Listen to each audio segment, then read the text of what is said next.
ဒီခေတ်မှာတော့စားလို့ကောင်းတဲ့ပဇွန်တမူရာကျော်လေးလောက်သွားမှာဖြစ်ပါတယ်။ဒါကတော့ပဇွန်တမူရာကျော်လုပ်ဖို့အတွက်ပါဝင်တဲ့ပစ္စည်းပါ။ရေစေးတန်းစင်ပြီးခွန်ချွတ်ထားတဲ့ပဇွန်ပါပါမယ်။ကျုပ်တစ်လုံးပါပါမယ်။ပြီးရင်တော့3လက်စာရွှေလေးပြားကျော်မုတ်ကလေးပါပါမယ်။မုံ6မုတ်ပါပါမယ်။ချီလီဆော့နဲ့မယောနီစ်ပါပါမယ်။ဆလတ်ရွက်တို့ပါပါမယ်ရှင်။ဒီမှာပဇွန်ကိုင်းတဲ့နီလေးနည်းငယ်ပြပေးပါမယ်ရှင်။ရေစေးတန်းစင်ပြီးအခွန်ချွတ်ထားတဲ့ပဇွန်ရဲ့ကြောရိုးလေးကိုခွဲပေးပါမယ်။ခွဲပေးပြီးတော့သူ့နောက်မှာရှိတဲ့အငြိကြီးချောင်းလေးပေါ့နော်ဒီအမဲလေးကိုထုတ်ပေးရပါတယ်။အငြိကြီးချောင်းလေးကိုထုတ်ပေးပါမယ်။အကယ်၍ထုတ်တဲ့အခါမှာပြတ်သွားခဲ့လို့ရှိရင်လည်းထပ်ပြီးတော့မှခွဲပြီးတော့ထုတ်ပေးရပါမယ်။ဒီမှာပဇွန်ကိုအခွန်ချွတ်တဲ့အခါမှာပေါ့နော်အမီးလေးတော့ချမ်းပေးထားတယ်အဲ့ဒါကတော့ကြော်တဲ့အခါမှာလှဖို့အတွက်ပါပြီးရင်တော့အားလုံးအငြိကြီးလေးထုတ်ပြီးသွားပြီဆိုလို့ရှိရင်တော့ပဇွန်ရဲ့တစ်ဖက်ကိုလှန်ပေးပါမယ်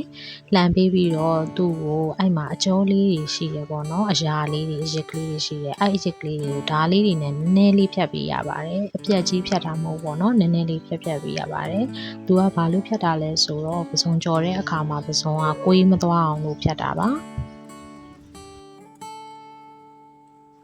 အခုလိုပုံစံမျိုးပဲအခြားသောပဇွန်လေးတွေကိုလည်းကင်ပေးပါမယ်အခြားသောပဇွန်လေးတွေကိုလည်းအဲ့လိုပဲကြောရိုးတွေက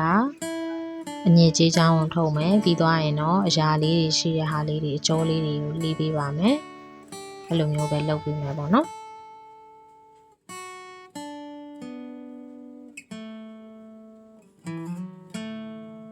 ငါးလုံးတစ်လုံးထဲကိုကြက်ဥတစ်လုံးဖောက်ထည့်ပေးတာပါမယ်ရွှေလေးပြားကြော်မုတ်ကလေးလည်းထည့်ပေးထားပါမယ်ပြီးရင်တော့ပေါင်မုံ6မုတ်ကိုလည်းပကံများတစ်ပြားနဲ့ထည့်ပေးထားပါမယ်ရေစေးတန်းစင်ထားတဲ့ပဇွန်လေးကိုကြော်မုတ်နဲ့အရင်ကတ်မယ်ပေါ့နော်ရွှေလေးပြားကြော်မုတ်ကလေးနဲ့ကတ်မယ်ပြီးသွားရင်တော့ကျုပ်နဲ့ကတ်ပါမယ်ပြီးရင်တော့ထပ်ကတ်တယ်ပေါ့နော်ရွှေလေးပြားကြော်မုတ်နဲ့ကတ်တယ်ပြီးရင်တော့ကျုပ်နဲ့ထပ်ကတ်တယ်နှစ်ထပ်ဆိုပို့ပြီးထူအောင်လို့ပါပြီးရင်တော့ပေါင်မုံ6မုတ်နဲ့ကတ်ပြီးတော့ကြော်ပါမယ်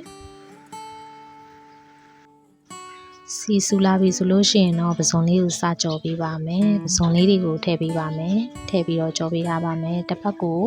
ပဇွန်ကတစ်ဖက်ကကျက်သွားပြီဆိုလို့ရှိရင်တော့တစ်ဖက်ကိုလှန်ပေးထားမယ်ပေါ့နော်နှစ်ဖက်လုံးကျက်သွားပြီးတော့အရောင်လေးလည်းလှလာပြီဆိုလို့ရှိရင်တော့ဆယ်လို့ရပါပြီအခုဆိုလို့ရှိရင်တော့သူ့ဤဘက်ကိုစားလို့ကောင်းတယ်ပေါ့နော်ပဇွန်တမူရာကြော်လေးရပြီပဲဖြစ်ပါတယ်သူ့ကိုချီလီဆော့မီယောနီစ်တို့နဲ့အတူဆလတ်ရွက်ကလေးနဲ့စားမယ်ဆိုလို့ရှိရင်ပူပူမွှေးမွှေးလေးနဲ့အရန်စားလို့ကောင်းတာပဲပေါ့နော်ဒီလိုဟာလေးတွေကကြတော့လေပူတုံးလေးစားလို့ရှိရင်ပို့ပြီးတော့မှကောင်းတယ်ပေါ့နော်အပြင်ကုန်ချွတ်ချွတ်ကလေးနဲ့အတွင်းရကြတော့ပဇွန်ဆိုပြောစရာမလိုဘူးပေါ့နော်ကြည့်ရှုပေးခဲ့ကြတဲ့အတွက်လည်းကျေးဇူးအများကြီးတင်ပါတယ်ရှင်